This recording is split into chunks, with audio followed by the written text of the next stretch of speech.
ധ്യാനിക്കാൻ പോകുന്നത് ലുത്തിനിയായിലെ കളങ്കമറ്റ കന്യകയായ മാതാവേ എന്ന വിശേഷണത്തെക്കുറിച്ചാണ്.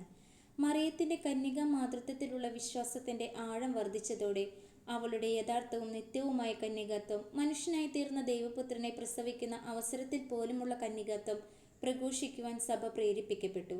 വാസ്തവം പറഞ്ഞാൽ മിശിഹായുടെ ജനനം അവിടുത്തെ അമ്മയുടെ കന്യകാത്വത്തിന്റെ സമഗ്രതയ്ക്ക് ഒരു വിധത്തിലും മങ്ങലേൽപ്പിക്കാതെ പകരം അതിനെ പൗത്രീകരിക്കുകയാണ് ചെയ്തത്. അങ്ങനെ സഭയുടെ ആരാധനക്രമം മറിയത്തെ നിത്യകന്യക എന്ന് പ്രകീർത്തിക്കുന്നു. യേശുവിൻ്റെ സഹോദരി സഹോദരന്മാരെ കുറിച്ച് ബൈബിളിൽ പരാമർശിക്കുന്നുണ്ടെന്ന ആക്ഷേപം ഈ വിശ്വാസ പ്രബോധനത്തിനെതിരായി ചിലപ്പോൾ ഉയരാറുണ്ട്. ഈ ബൈബിൾ വിവരണങ്ങൾ കന്യകാ മാതാവിൻ്റെ മറ്റു മക്കളെപ്പറ്റി പരാമർശിക്കുന്നതല്ല എന്നാണ് സഭ എല്ലായ്പ്പോഴും മനസ്സിലാക്കിയിട്ടുള്ളത്. യേശുവിൻ്റെ സഹോദരന്മാരായ യാക്കോബും ജോസഫും വാസ്തവത്തിൽ ക്രിസ്തുവിൻ്റെ ശിഷ്യയായ മറ്റൊരു മറിയത്തിൻ്റെ മക്കളാണ്. ഈ മറിയത്തെയാണ് മത്തായി സുവിശേഷകൻ അർത്ഥപൂർണമായി മറ്റേ മറിയം എന്ന് വിശേഷിപ്പിക്കുന്നത്.